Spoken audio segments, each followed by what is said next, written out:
Alors aujourd'hui, avant de rentrer dans le vif du sujet, j'aimerais d'abord vous mettre à l'épreuve. Êtes-vous capable de trouver le point commun entre toutes les applications qui vont apparaître à l'image ?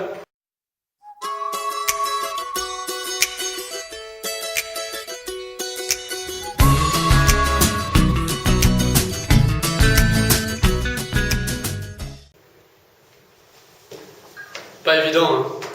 En fait, chacun de ces secteurs utilise directement ou indirectement de la chaux. C'est ce matériau peu connu mais très utilisé qui nous intéressera aujourd'hui. En réalité, la chaux est un composé utilisé depuis près de 4000 ans. Les Égyptiens l'utilisaient déjà comme ciment dans la construction des pyramides. C'est dire si ça date. Aujourd'hui, plus que jamais, la chaux est un composant indispensable dans de nombreux processus industriels. Certains exemples, comme le traitement des eaux usées ou la sidérurgie, ont déjà été illustrés dans les premières images. Si nous consultons un dictionnaire, nous trouvons comme définition de la chaux oxyde de calcium. Pas très parlant, direz-vous.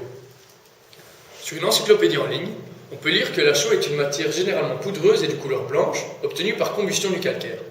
En fait, ce n'est pas tout à fait exact. La chaux résulte non pas d'une combustion, mais d'une décomposition thermique du calcaire appelée calcination. L'expérience nous montre que cette décomposition nécessite un apport important de chaleur. On peut donc schématiser la calcination comme calcaire plus chaleur donne chaux plus fumée. En termes plus scientifiques, le CaCO3 se décompose sous l'effet de la chaleur en oxyde de calcium et en CO2 gazeux. Comparant à l'œil nu la pierre calcaire et la chaux, on constate que le volume de la pierre ne change pas durant la calcination, alors que la masse diminue considérablement, à peu près 40%. La pierre calcaire est de couleur grise, alors que la chaux, elle, est blanche. Mais elles possèdent toutes deux de minuscules taches ocre dues aux impuretés. Enfin, alors que la pierre calcaire était non poreuse et avait des arêtes droites, la chaux est poreuse et s'effrite. Pour le comprendre, il faut s'intéresser à l'aspect microscopique. Si on regarde attentivement les micrographies de la pierre avant et après calcination, l'aspect marquant est l'apparition de cavités, là où il y avait des arêtes droites.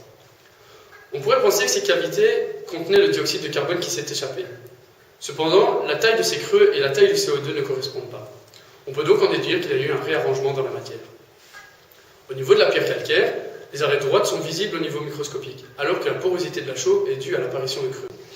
Notons que la chaux n'est plus grise car le dioxyde de carbone, responsable de la couleur grise du calcaire, a disparu. Intéressons-nous maintenant à la production industrielle de la chaux. Pour commencer, il est intéressant de connaître les régions où on peut extraire de grandes quantités de calcaire. Bonjour M. Bertrand. Bonjour. Où peut-on trouver du calcaire en grande quantité sur le globe ? En fait, le calcaire provient des sédiments marins déposés lors des envahissements des terres par la mer. On trouve donc du calcaire un peu partout dans le monde. En Belgique, la région calcaire est située essentiellement dans le sud du pays. Sur cette carte de Wallonie, les zones bleu clair représentent le calcaire datant de l'ère primaire. En Belgique, le réseau fluvial de Wallonie est intéressant car il permet de faciliter le transport de pierres calcaires. Et notons que d'un point de vue économique, cette présence abondante de minerais sur notre territoire a de l'importance. L'industrie extractive en Wallonie représente 2% de l'emploi industriel de la région, soit quelques 2500 salariés.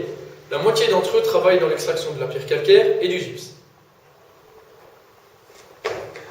Comme nous l'avons déjà dit, le deuxième élément important dans le cadre d'une production industrielle est l'apport de chaleur. En général, cette chaleur nécessaire provient de la combustion d'un composé. Dans l'industrie, le méthane et la biomasse sont les combustibles les plus utilisés. Maintenant que les ingrédients sont réunis, il faut encore savoir comment les agencer le plus intelligemment possible dans un four. Les fours à chaud sont généralement cylindriques. On commence par chauffer le four via la chaleur provenant de la combustion. Les pierres calcaires sont ensuite introduites dans la partie supérieure du réacteur. Le calcaire va donc calciner lors de son passage dans le four. On peut alors faire sortir la chaux par le bas.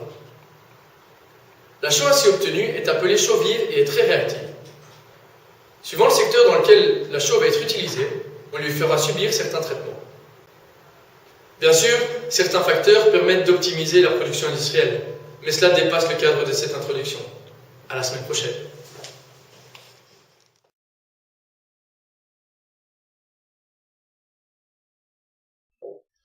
Notre prochaine émission traitera de la radioactivité. Bonne soirée sur Télé 1263.